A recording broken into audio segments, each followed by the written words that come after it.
नमस्कार दोस्तों, मेरे YouTube चैनल में आप सभी का बहुत बहुत स्वागत है। आप सभी को मैं एक नई फिर वीडियो लेकर के आया हूं। तो आइए हम लोग जानते हैं कि आखिर क्यों मेघनाद को सिर्फ लक्ष्मण ही मार सकते थे। ऐसा क्या कारण था जो सिर्फ लक्ष्मण ही उनको मेघनाद को मार सकते थे।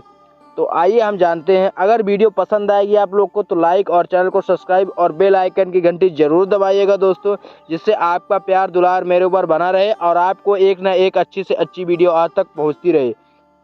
तो आइए जानते हैं। मेघनाद लंकापति रावण का सबसे बड़ा पुत्र और युवराज था। माना जाता है कि रावण बहुत बड़ा विद्वान था। रावण अपने से भी कहीं ज़्यादा गुणवान, पराक्रमी और विद्वान अपने बड़े पुत्र मेघनाद को बनाना चाहता था। धर्म ग्रंथों के अनुसार अपने पुत्र का सबसे ज़्यादा शक्तिशाली और अजर अमर बनाने की कामना लेकर त्रिलोक विजेता रावण ने उसके जन्म के समय सभी देवताओं को एक ही स्थान पर अर्थात 11वें घर में मौजूद रहने के लिए कहा था। लेकिन भगवान शनिदेव ने रावण की आज्ञा का पालन नहीं किया और 12वें घर में जाकर बैठ गए, जिससे मेघनाद अजर अमर न होने सके। एक बार ऋषि अगस्त भगवान राम के दरबार में पहुँचे। कहा कि रावण के पुत्र मेघनाद को स्वयं राम ही नहीं मार सकते थे, उन्हें तो केवल लक्ष्मण ही मार सकते थे। आइए जानते हैं कि ऋषि अगस्त ने ऐसा क्यों कहा। मेघनाद को केवल लक्ष्मण ही क्यों मार सकते थे, तो आइए जानते हैं। मेघनाद बहुत ही प्रबल एवं शक्तिशाली योद्धा था। उसके जन्मोपरांत में सृष्टि के संपूर्ण मेघनाद ने रोते हुए एक सम्मान नाद किया था। तत्पश्चात उसका नामकरण मेघनाद हुआ था। उसके पास नागफास रूपी ऐसा शास्त्र था जिससे वह अदृश्य होकर राम लखन सहित पूर्ण सेना पर बदलो पीछे छुप कर वार कर सकता था। वहीं भली भांति जानता था कि संसार की सबसे किसी भी साधारण मनुष्य के हाथों को उसका वध संभव नहीं है। धर्म और अधर्म के बीच युद्ध की संपत्ति के उपरांत भगवान श्री राम के राज्याभिषेक में सम्मिलित अनेक तपस्वी ऋषि मुनि आदि भगवान राम से मिलने व आशीर्वाद लेने वहां पर उपस्थित हुए। उस समय मुनि अगस्त ने प्रभु श्री राम से कहा, राम अपने रावण व कुंभकर्ण को मारा है, जो अति दुर्लभ था, लेकिन अधिक विषाद संग्राम लक्ष्मण ने मेघनाद से किया था। मेघनाद का वध सबसे ज्यादा विषम था। गुरु के वचनों को सुन प्रभु श्री राम अचंभित हो गए, क्योंकि वे मेघनाद की प्रबलता व अनेक वरदान से अभिज्ञान थे। तभी अगस्त मुनि ने उन्हें पूरी बात विस्तार से बताते हुए कहते हैं कि मेघनाद विश्व का एक ऐसा योद्धा था जिसके पास समस्त दिव्यास्त्र थे। तीनों महास्त्र ब्रह्मा नारायण शास्त्र व महादेव के परशुस्त्रास्त्र भी था। उसे वरदान प्राप्त था कि उसके रथ पर रहते हुए कोई उसके पास नहीं था। जिसने अति महारथी होने का स्तर प्राप्त किया था, उसने स्वयं भगवान रुद्र से युद्ध की शिक्षा प्राप्त की और समस्त शास्त्र प्राप्ति के लिए उसकी शिक्षा प्राप्त होती थी। रुद्र ने स्वयं ही कहा कि उसे इस संसार में कोई पराजित नहीं कर सकता, किंतु उसका वध केवल लक्ष्मण के ही हाथों।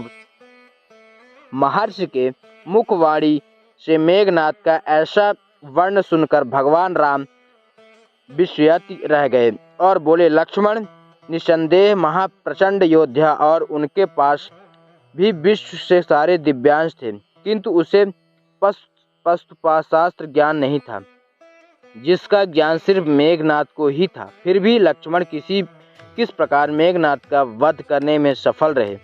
आप ऐसे क्यों कह रहे हैं कि केवल लक्ष्मण ही उसका वध कर सकते थे। इस पर अगस्त मुनि ने कहा, आपका कथन सत्य है। जितने दिव्यास्त्र मेघनाद के पास थे उतने ही लक्ष्मण के पास थे, किंतु मेघनाद को एक वरदान प्राप्त था।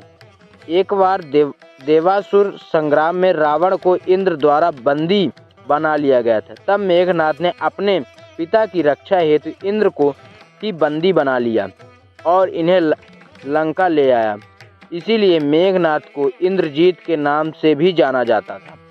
जब इंद्र को मुक्त कराने के लिए ब्रह्मा जी उसके द्वार पर पधारे तो ब्रह्मा से उसने एक वरदान रूपी अपेक्षा पूर्ण करने को कहा और अपने प्राणों की रक्षा व अमर रहने हेतु उसने यह वरदान मांगा कि वह मुझे भी मार सकेगा, जिसने 14 वर्ष तक न तो भोजन ग्रहण किया हो, न ही किसी स्त्री को मुख देखा हो और न ही निद्रा का आहार ग्रहण किया हो, अर्थात 14 वर्ष तक सोया न हो। उसके साथ साथ वरदान भी मांग के पूर्ण कर ब्रह्मा जी ने इंद्रदेव को मेघनाद की कैद में मुक्ति प्रदान की।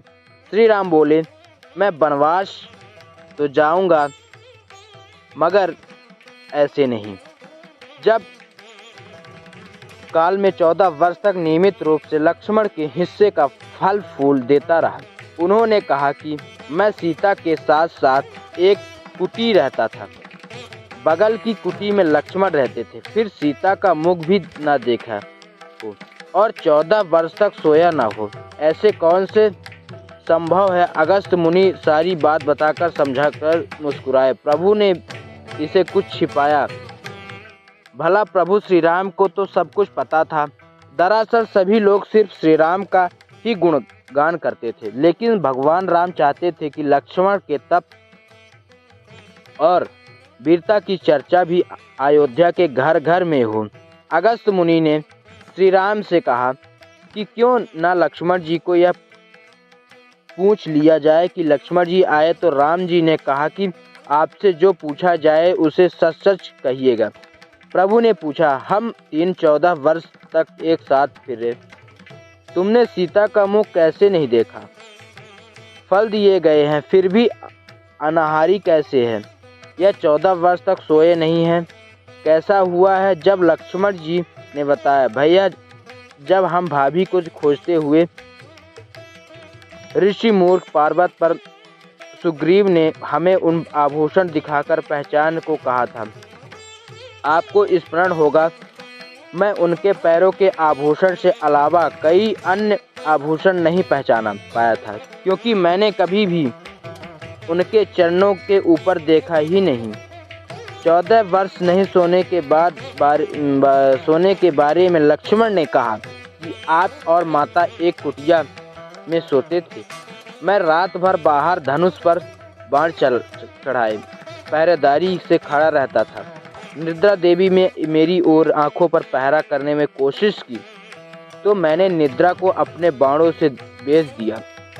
निद्रा से हार कर स्वीकार किया कि वह 14 साल तक मुझे स्पर्श नहीं करेगी, लेकिन जब श्री राम का अयोध्या में राज्याभिषेक होगा और उनके पीछे सेवक की तरह छत्र के लिए खड़ा रहूंगा, तब वह मुझे घेरेगी। आपको याद होगा राज्याभिषेक के समय मेरे हाथ में छत्र गिरा गया था। लक्ष्मण जी ने आगे बताया कि जब मैं जो फल फूल लाता था आप उसके 3 भाग करते थे। एक बार देकर आप मुझे कहते, लक्ष्मण फल खा रख लो। आपने कभी फल खाने को नहीं कहा। फिर बिना आपकी आज्ञा के मैं उसके खाता कैसे? मैंने उन्हें संभाल कर रख दिया। लक्ष्मण भगवान राम से कहते हैं कि मैंने गुरु विश्वामित्र से एक अतिरिक्त विद्या ज्ञान लिया है था, जिसने बिना अत्र ग्रहण किए भी व्यक्ति जीवित रह सकता है। उसी विद्या से मैंने भी अपनी भूख नियंत्रित की और मेघनाद मारा गया। यह सुनते ही श्री प्रभु श्री राम फिर से भाव विभोर हो उठे और लक्ष्मण को गले से लगा लिया। बोले सिया राम दोस्तों, बोलो जय सिया राम दोस्तों आपको ये कथा कैसी लगी कृपया कमेंट करके ज़रूर बताएं। वीडियो पसंद आई हो तो वीडियो को लाइक करें और ऐसी ही बहुत सारी कहानियों, कथाओं एवं जानकारियों को सुनने के लिए चैनल को सब्सक्राइब करें। धन्यवाद दोस्तों।